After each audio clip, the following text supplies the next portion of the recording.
சொன்னாலும், ஐயனாரா இருந்தாலும், என்ன பேர் சொன்னாலும் அந்த தெய்வம் என்னெல்லாம் கொடுக்கும். அபிராமி பட்டர் லிஸ்ட் போட்டுட்டே வந்தார்.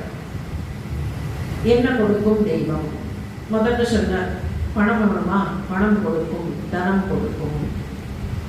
சரி, அடுத்தது இல்லை இல்லை எனக்கு பணம் வேண்டாம், எனக்கு நிறைய கல்வி வேண்டும், எனக்கு நிறைய அறிவு வேண்டும், கல்வி தரும். அதுக்கப்புறம் பணம் இருந்தும் கல்வி இருந்தும் மனசுல உற்சாகம் இல்லைன்னா பிரயோஜனம் இல்லை. நிறைய பணம் இருக்கு, ஆனா உற்சாகமே இல்லாமல் டல்லா உட்கார்ந்துட்டு இருந்தா அந்த பணத்தை வச்சு என்ன பண்றது? கல்வி இருக்கு, கல்வியை பயன்படுத்தாம எங்கேயாவது ஒரு ஓரமா போய் உட்கார்ந்தா அப்போ மனசுல உற்சாகம் இருக்கணும். தனம் தரும், கல்வி தரும், ஒரு நாளும் தளர்வரியா மனம் தரும். இப்படியே ஒன்னா சொன்னார், தெய்வ வடிவம் தரும். ஒன்னொன்னா சொன்னவருக்கு கடைசியில ஒன்னே ஒண்ணு தோணித்து. இப்படி தனித்தனியா சொல்லுவானே, நல்லன எல்லாம் தரும். எதெல்லாம் நல்லதுன்னு நினைக்கிறீர்களோ அந்த நல்லதை எல்லாம் கடவுள் கொடுப்பார்.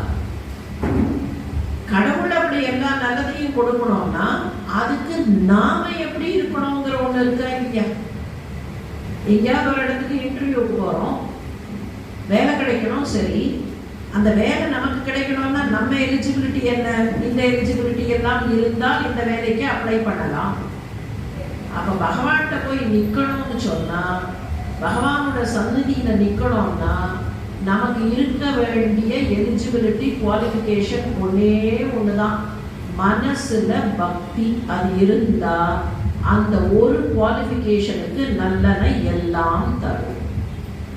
ரொம்ப சுலபம். இதுல மாஸ்டர்ஸ் வேணுமா, டாக்டரல் வேணுமா, போஸ்ட் டாக்டரல் வேணுமா, கவலையே பட வேண்டாம். கொஞ்சம் பக்தி இருந்தா போதும், கொஞ்சம் மனசுல அன்பும் நம்பிக்கையும் இருந்தா போதும். தெய்வம் பண்ணுமா? நான் போய் கேட்டா பகவான் பண்ணுவாரா? கண்டிப்பா பண்ணுவார். என்ன கேட்கணுங்கிறது கூட வேண்டாம். நம்ம கேட்கலன்னா கூட எப்போ எதை பண்ண வேண்டும்னு பகவானுக்கு தெரியுங்கிற நம்பிக்கை இருந்தா இங்க பிரசித்தி. இந்த திருக்கோயிலுக்கு விநாயகர் தானே, இந்த விநாயகர் சன்னதியில மேல ஒரு பாட்டு எழுதி போட்டிருக்கு. அந்த சன்னதிக்கு வரக்கூடியவர்கள் அந்த பாட்டை கண்டிப்பாக பார்ப்பார்கள். சாதாரணமா விநாயகர் பாட்டு அப்படின்னு சொன்னா இதை விட இன்னும் கொஞ்சம் சுலபமா இருக்கிற பாட்டெல்லாம் இருக்கு, இதை விட ஈஸியா சொல்லக்கூடிய பாட்டெல்லாம் இருக்கு. அந்த பாட்டை எழுதி போடல, இங்க வேற ஒரு பாட்டு எழுதி போட்டிருக்கு. ரொம்ப ஈஸியா ஒரு பாட்டு, சின்ன குழந்தைகளுக்கெல்லாம் சொல்லி கொடுக்கக்கூடிய ஒரு பாட்டு உண்டு. 5 கரத்தனை, யானை முகத்தனை, இந்தி நிலம்பெறை, போலும் எயிற்றனை, நந்தி மகந்தனை, ஞான கொழுந்தினை குந்தியில் வைத்து அழி போற்றுகின்றோமே அப்படின்னு திருமூலரோட பாட்டு இருக்கு. நீங்க திருமூலரோட பாட்டு இல்லாம இன்னொரு பாட்டு எழுதி போடலாம். அடுத்த முறை அந்த சன்னதிக்கு போய் நிற்கும் போது அந்த பாட்டை கொஞ்சம் பாருங்கள். இந்த பாட்டு ஆரம்பிக்கிறது ஒரு வித்தியாசமான வரியா இருக்கும். திகட சக்கரம் செம்முகம் ஐந்துளான் அப்படின்னு ஆரம்பிக்கும் அந்த பாட்டு. இந்த பாட்டு எங்க இருக்குன்னு கேட்டா கச்சியப்ப சிவாச்சாரியாருடைய கந்த புராணத்துல இருக்கு. கச்சியப்ப சிவாச்சாரியார்னு ஒருத்தர் காஞ்சிபுரத்துல வாழ்ந்தவர். அவர் கந்த கடவுளை பற்றிய காப்பியத்தை பாடினார். அவர் பெரிய முருக பக்தர். சின்ன வயசுலேருந்து முருகன் மேல ரொம்ப அபிமானம் கொண்டிருந்தார். காஞ்சிபுரத்துல குமரக்கோட்டம்னு ஒரு கோவில் இருக்கு இல்லையா, அந்த கோவிலுக்கு தினமும் போவார். எந்த அளவுக்கு அவருக்கு முருக பக்தின்னு சொன்னா முருகப்பெருமான் கிட்ட பேசுவார். அவருக்கு வேற யார்கிட்டையும் பேச தோணாது. தனக்கு என்ன வேணும்னாலும் போய் முருகன் கிட்ட எனக்கு இது வேணும் கேட்பார். இல்லைன்னா முருகன்கிட்டயே உட்கார்ந்து ஏதோ பேசுவார். முருகப்பெருமானும் அவர்கிட்ட பேசுவார். இவருக்கு மனசுக்குள்ள என்ன ஆசைன்னா கந்தனுடைய வரலாற்றை பாட வேண்டும்னு ஆசை. அவருக்கு கொஞ்சம் கவிதையெல்லாம் தெரியும், நல்ல பண்டிதர், நல்ல படிச்சிருக்கார். அதனால கந்தனுடைய வரலாற்றை பாடணும்னு ஆசைப்பட்டார். மனசுக்குள்ள ஆசை இருந்ததே தவிர பயமும் இருந்தது. நமக்கு அந்த அளவுக்கு தகுதி இருக்கா? முருகனை பத்தி காப்பியத்தை பாடுறதுக்கெல்லாம் நமக்கு தகுதி இருக்கா? நாம பாடினா சரியா வருமா? அப்படின்னு மனசுக்குள்ள பயம் வருது. ஒரு நாள் முருகப்பெருமான் அவர்கிட்ட பேசச்சே சொன்னார், நீ தான் பாடணும்னு ஆசைப்படுறியா இல்லையா என்னுடைய கதையை பாட இல்லை. எனக்கு என்ன பாட தெரியும், எனக்கு ஒன்றும் தெரியாதே, எனக்கு கவிதையெல்லாம் தெரியாதே, நான் என்ன பண்ணுவேன், எப்படி பாடுவேன், உனக்கு என்ன எப்படி பாடணும்னு நான் ஆரம்பிச்சு கொடுக்குறேன், ஆரம்பிச்சு கொடுத்துட்டா பாடு. அப்படித்தானே நாம சொல்லுவோம். எப்பவுமே இந்த ஸ்டார்டிங் ட்ரபிள்னு ஒன்று இருக்கும். எந்த ஒரு விஷயத்த பண்ணணும்னாலும் எப்படி ஆரம்பிக்கிறதுன்னு தெரியாது. இப்படி ஆரம்பிக்கலாமா, அப்படி ஆரம்பிக்கலாமா, இதை பண்ணலாமா, அதை பண்ணலாமா, அப்புறம் ஆரம்பிச்சிட்டோம்னா அது கொஞ்சம் வேகமா ஓடிடும். அதனால நான் உனக்கு ஆரம்பிச்சு கொடுக்குறேன். எத்தனையோ புலவர்களுக்கு பகவானே வந்து ஆரம்பிச்சு கொடுத்த கதையெல்லாம் உண்டா இல்லையா, அந்த மாதிரி உனக்கு நான் ஆரம்பிச்சு கொடுக்குறேன், நீ பாடுங்க அப்படின்னு சொல்றோமா இல்லையா. டைப்போ இல்லைன்னா எங்கேயாவது ஒரு ஒரு இடத்துல வார்த்தை கொஞ்சம் அப்படி மாறி போயிருந்ததுன்னா அந்த மாதிரி விஷயத்தெல்லாம் முருகரை கரெக்ட் பண்ணியிருப்பார். ராத்திரி அவர் டியூட்டி பண்ணி கரெக்டாக இவருக்கு கரெக்ட் பண்ணி காத்தால வச்சிருப்பார். இதே மாதிரி ஒரு 10,000 சொச்சம் பாட்டு முருகப்பெருமானுடைய வரலாற்றை பாடி நிறைவு பண்ணினார். 10,000 சொச்சம் பாட்டு பாடி முடிச்ச உடனே அப்பெல்லாம் என்ன வழக்கம்னா, ஒரு காவியம் பாடினா அதை புலவர்கள் நடுவுல கொண்டு வந்து அரங்கேற்றம் பண்ணணும். புலவர்கள் மத்தியில தான் அரங்கேற்றம் பண்ணணும். நாம கேட்கலாம், என்னதுக்காக புலவர்கள்ட்ட வந்து அரங்கேற்றம் பண்ணினோம், இப்பெல்லாம் நான் பாடி இருக்கேன், நான் என்ன வேணாலும் பண்ணுவேன் அப்படின்னு சொல்லுவோம். அப்பெல்லாம் என்ன சொன்னார்கள், ஏன் அந்த மாதிரி ஒரு சிஸ்டம் வச்சார்கள்னா, ஊர்ல இருக்கக்கூடிய பெரிய மனிதர்கள், விஷயம் தெரிந்தவர்கள், நன்றாக படித்தவர்கள், அவர்கள் புலவர்கள் உட்கார்ந்திருப்பார்கள். அந்த புலவர்கள்ட்ட இதை காமிச்சா திஸ் இஸ் அப்ரூவ், இதை எல்லாரும் படிக்கலாம் அப்படின்னு பண்ணுவார்கள். இவர் அதே மாதிரி அரங்கேற்றம் பண்ணணும்னு ஆசை. அந்த ஊர்லயும் காஞ்சிபுரம் நிறைய அறிவாளிகள் நிறைந்த இடம், பெரிய பல்கலைக்கழகம் இருந்த இடம் அது. நாளந்தான் சொல்றோமே, நாளந்தால இருந்த பெரிய அறிஞர்களே காஞ்சிபுரத்தில் வந்து படித்து விட்டு போனார்கள். கடிகாஸ்தானம் இருந்தது, பெரிய கடிகாஸ்தானம். அந்த கடிகாஸ்தானத்தில் வந்து படித்து விட்டு போனார்கள்னா அப்படி புலவர்கள் நிறைய பேர் இருந்த இடம். தொண்டை மண்டலம், சென்னை, இப்ப இருக்கிற சென்னை, காஞ்சிபுரம், இதுக்கெல்லாம் தொண்டை மண்டலம்னு பேரு. நீங்க ஒரு பாட்டே உண்டு, அவ்வையோட ஒரு பாட்டு ஆஃப் தமிழ்நாடு அப்படின்னா அந்த டெல்டா பகுதியில நல்ல வயல் விளையும். சரி, பாண்டி நாடு முத்துடைத்து, ஏன்னா சுத்தி கடல், முத்து குளிப்பவர்கள் முத்து குளித்து முத்து கொண்டு வருவார்கள். சேர மலைப்பகுதி, அங்க வேடம் உடைத்து யானைகள் இருக்கும். இப்படி 3 சொல்லியாச்சுன்னா தொண்டை நாட்டுல என்ன இருக்குன்னு இவர் எடுத்து முதல் பாட்டை ஆரம்பிச்சார். முதல் பாட்டு அங்க இருக்கே அந்த பாட்டு தான். திகட சக்கர செண்முகம் ஐந்துளான். இந்த பாட்டு விநாயக பெருமானை பற்றிய பாட்டு.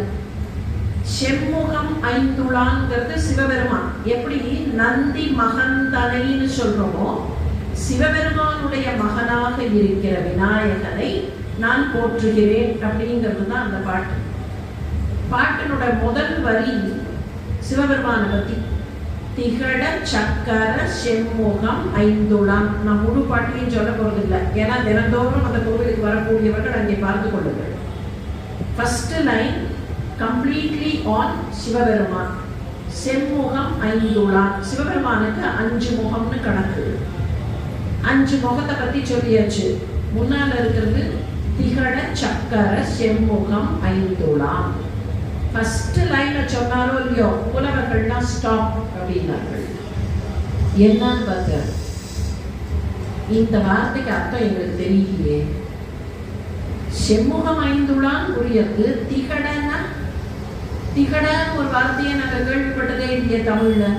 அது என்ன திகட சக்கர, எங்களுக்கு புரியலையே, இதுக்கு நாங்கள் ஒத்துக்க முடியாது, இதுக்கு முதல்ல விளக்கம் தாருங்கள்.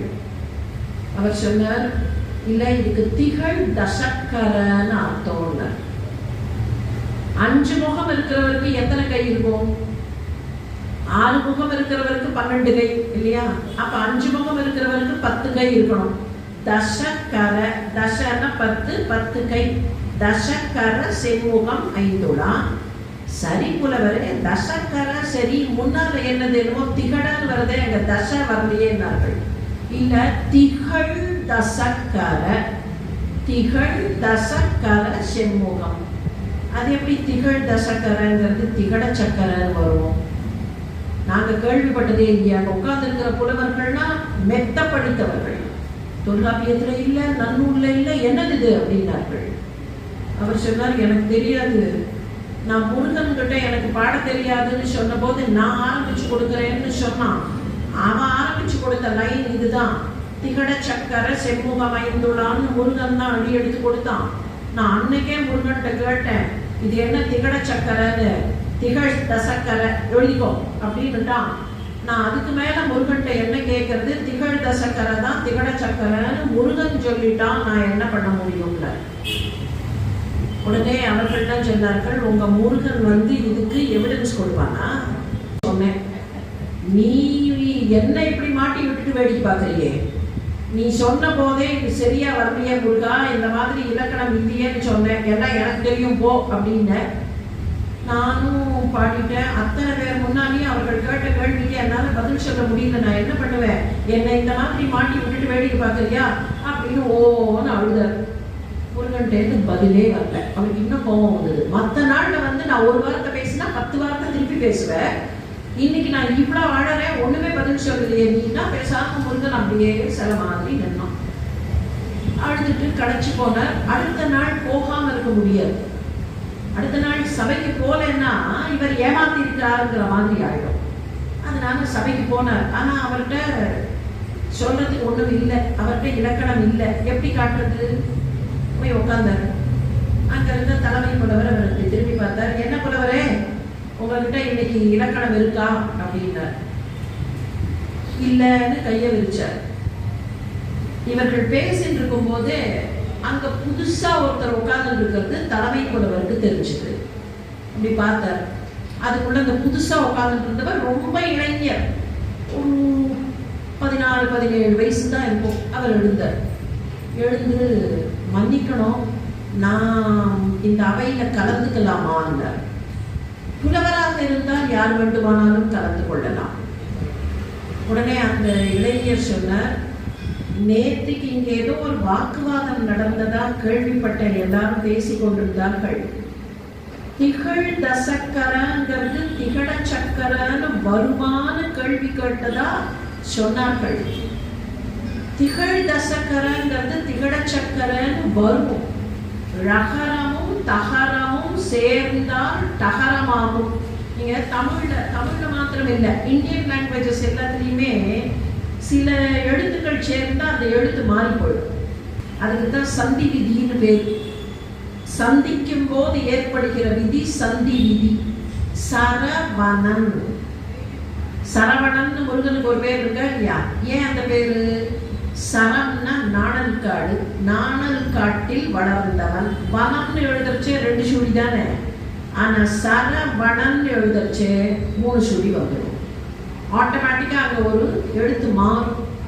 கேட்க இல்லை, எனக்கு நீங்கள் பேசுவது கேட்க இல்லை. ஆனா எழுதச்சே என்ன பண்றோம்? கேட்கவில்லைன்னு எழுதுறோம் இல்லையா? அப்ப எழுத்து கூடுவதுதான் சந்தி விதி. கூடும் குறையும் அது மாறும், ஒவ்வொரு இடத்த பொறுத்த வரைக்கும் மாறும். இது சமஸ்கிருதத்துல உண்டு, தமிழ்ல உண்டு, கன்னடத்துல உண்டு, மராட்டியில உண்டு, இந்திய மொழிகள் எல்லாத்திலையும் உண்டு.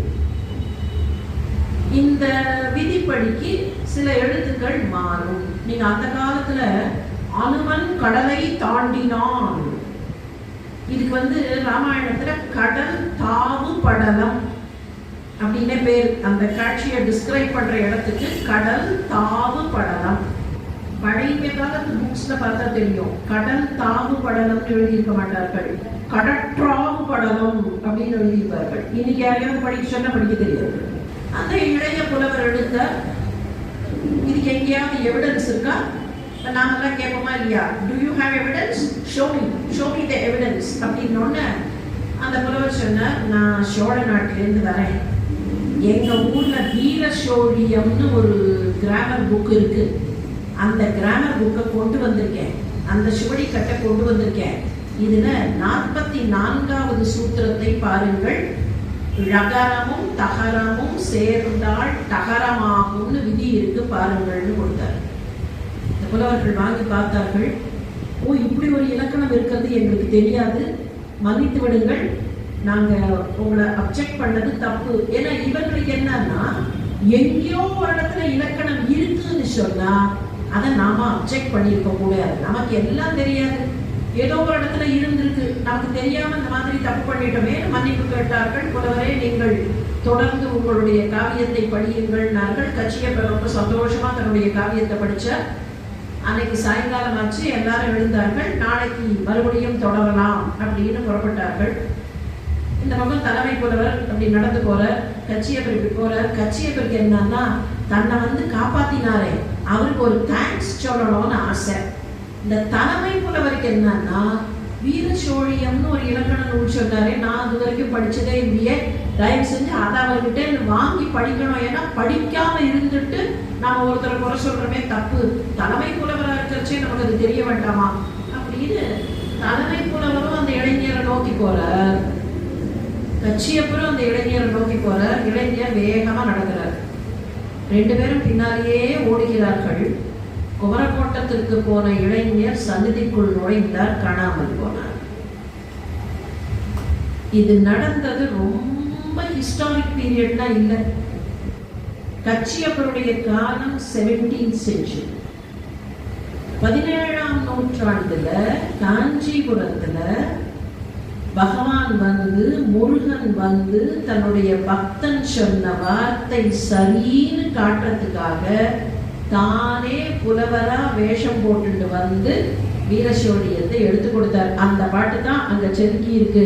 திகட சக்கரம் செம்முகம் ஐந்துலாம். நேரெல்லாம் ஓட்ட முடியாது, டிஃப்ளெக்ட் ஆகும், இப்படி போனோம் அப்படி போனோம், சத்தத்துல ஒண்ணும் கேட்காது. இங்க ஒரு யானை விழுவும், அங்க ஒரு குதிரை கலைக்கும். போர் வீரர்கள் அடிபட்டவர்கள் அலறி கொண்டிருப்பார்கள், கர்ஜித்து கொண்டிருப்பார்கள். இத்தனைக்கு நடுவுல கரெக்டா தேர ஓட்டிட்டு போகணும். கரெக்டா தேர ஓட்டுறது மாத்திரம் இல்லை, கொஞ்சம் மேத்தமேட்டிக்ஸ் படித்தவர்கள் இல்ல ஜியாமெட்ரி அவர்கள்ல கொஞ்சம் நினைத்து பாருங்கள். தேர் இப்படி போயிட்டு இருக்குன்னு வச்சுப்போம். தேர் இப்படி ஸ்ட்ரெயிட்டா போயிட்டு இருக்கு. தேர் ஓட்டுறோம். தேர் வீரன் மேல நிற்கிறான். அங்க இவனுக்கு எதிரி, அவன் மேல அம்பு போடணும். இங்கே அம்பை நாடேற்றுகிறான். அம்பு இப்படி புறப்படுற சமயத்துல இப்படி போற தேரை இப்படி திருப்பிட்டான்னா, இப்படி போயிட்டு இருக்கு தேர். அப்படி போற தேர் கொஞ்சம் ஒரு சின்ன டிஃப்ளெக்ஷன், இங்க 1 டிகிரி டிஃப்ளெக்ஷன்னா அம்பு எங்கேயோ போகும், இங்க போகாது. அப்ப அம்பு போடுற வீரன் எங்க அம்பு போடலான்னு பார்த்து அவனுக்கு ஏற்ற மாதிரி தேரை ஓட்ட வேண்டும்னா அந்த தேர் ஓட்டி எவ்வளவு பெரிய திறமைசாலியா இருக்கும். வில்லாடி திறமைசாலியா இருந்து பிரயோஜனம் இல்லை. தேரோட்டி திறமைசாலியா இல்லைன்னா வில்லாடி எவ்வளவு பெரிய வீரனா இருந்தாலும் பிரயோஜனம் இல்லை. இந்த ரகசியம் அர்ஜுனனுக்கு தெரியும். அதனாலதான் கரெக்டா கேட்டான், என்னுடைய தேரை நீ ஓட்டுனா. அர்ஜுனனுடைய தேரை ஓட்டுறது மாத்திரம் இல்லை, நாம கேட்க வேண்டியது பகவான் அதுதான், எங்களுடைய வாழ்க்கை தேரை நீ ஓட்டு. எங்களுக்கு தெரியாது கிருஷ்ணா, வலது பக்கம் திருமணமா இடது பக்கம் திருமணமா எதுவும் எங்களுக்கு தெரியாது. இந்த பக்கமா அந்த பக்கமா தெரியாது. எங்க போகணும் எப்படி போகணும் தெரியாது. எந்த பக்கமாக நாங்கள் திரும்ப வேண்டும்ங்கிறத தீர்மானம் பண்ண வேண்டியவன் நீதான். எங்க தேரை சரியான பாதையில் நீதான் ஓட்ட வேண்டும்னு பகவான்கிட்ட கேட்கறது தான் நம்முடைய பக்தியாக இருக்கிறது. தேர் சரியா ஓடிட்டுனா நம்ம சரியான டைரக்ஷனுக்கு போகலாம். ஆனா பல நேரத்தில் நம்முடைய வாழ்க்கை தேர் எந்த பக்கம் போகிறதுங்கிறதே நமக்கு தெரியாது.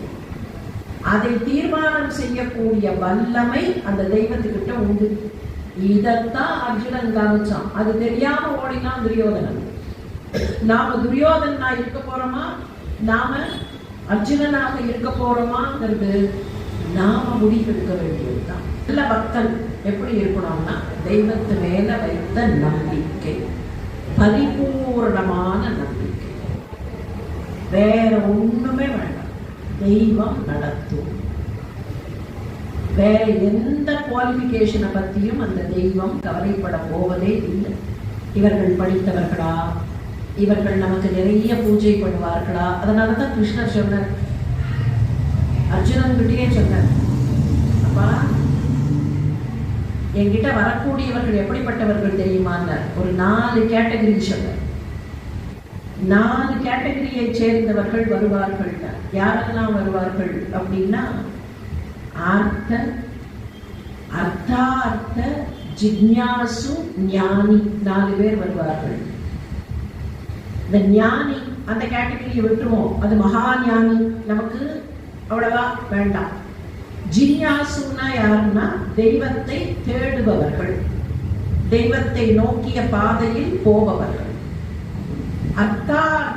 அர்த்தார்த்தம்னா அர்த்தம்னா 2 அர்த்தம் உண்டு அந்த வார்த்தைக்கு. ஒண்ணு மீனிங் அப்படின்னு, இதனுடைய அர்த்தம் என்ன அப்படின்னு கேட்கிறோம்.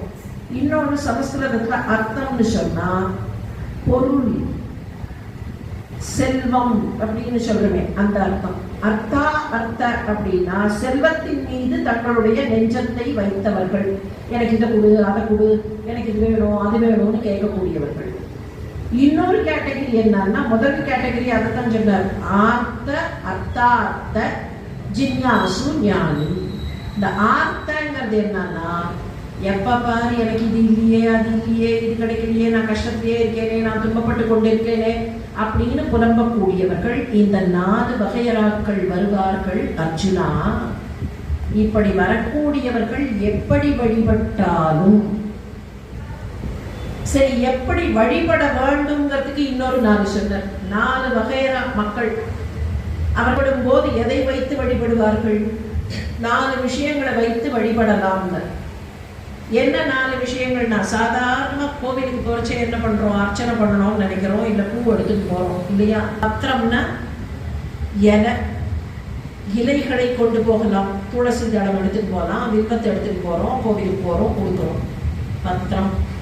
பழம், பழம் கொண்டு போய் நைவேத்தியமாக கொடுக்கலாம், புஷ்பம் கொடுக்கலாம். இந்த 3மே இல்லைன்னா கவலைப்பட வேண்டாம். பத்திரம், பலம், புஷ்பம், தோயம். தோயம்னா நீர். அவர்கள்ட்ட புஷ்பம் இல்லைன்னா கவலைப்பட வேண்டாம், அவர்கள்ட்ட பழம் இல்லைன்னா கவலைப்பட வேண்டாம், நீர் கொண்டு வந்து கொடுக்கலாம். இந்த நீருங்கிறதுக்கு இன்னொரு அர்த்தம் உண்டு. பத்திரம், பலம், புஷ்பம், தோயம். பத்திரம் நமக்கு தெரியும், கண்ணுக்கு முன்னால இருக்கும். பலம் கண்ணுக்கு முன்னால இருக்கும். புஷ்பம் கண்ணுக்கு முன்னால இருக்கும். தோயம்னா என்ன? வெறும் நீரையா கொண்டு போய் கொடுப்பது. அது கூட என்கிட்ட இல்லை, அந்த வசதி கூட என்கிட்ட இல்லைன்னா என் கண்ணுலேருந்து 2 சொட்டு கண்ணீர் வந்தால் அதுவும் நீர் தானே. பத்திரம், பலம், புஷ்பம், தோயம். அந்த தோயத்தை கொடுத்தால் கூட அதை ஏற்றுக்கொள்வேன் அர்ஜுனாக. கண்ணுலேருந்து வரக்கூடிய தண்ணி என்னால் எடுத்துட்டு போக முடியல, நான் மினரல் வாட்டர் வாங்கி உனக்கு கொண்டு வர முடியலன்னு பகவான்கிட்ட சொல்ல வேண்டிய அவசியம் இல்லை. மாணிக்கவாசகர் பாடும்போது சொன்னார், அழுதால் உன்னை பெறலாமே. அழுதால் உன்னை பெறலாமேன்னா உடனே அவர்கிட்ட போய் கஷ்டத்தை சொல்லி அழுது மாத்திரம் இல்லை, பக்தியில தன்னறியாம கண்ணுல ஜலம் வருமே, அந்த பக்தி இருந்தால் அதற்காக அந்த தெய்வம் எதை வேண்டுமானாலும் செய்யும். இன்னொன்னு சொன்னார், சரி இப்படியெல்லாம் லிஸ்ட் போட்டு இதுதான் இந்த வசதி கூட என்கிட்ட இல்லை, நான் என்ன பண்ணுவேன்? திருமூலர்னு வேறு பகவானை வழிபட வேண்டும். திருமூலரே நான் எப்படி பூஜை பண்றது? வாருங்கள், நான் சொல்லித்தரேன். பூஜை எப்படி பண்ணணும்னு சொல்லித்தரேன். இந்த பூஜைக்கு என்ன பேர் தெரியுமா? மகேஸ்வர பூஜை. மகேஸ்வரனுக்கு செய்யப்படுகிற பூஜை, பரம்பொருளுக்கு செய்யப்படுகிற பூஜை. சரி, இந்த பூஜையில நான் என்ன பண்ணணும்? ஒண்ணும் பண்ண வேண்டாம், நான் ஸ்டெப்பா சொல்லித்தரேன்.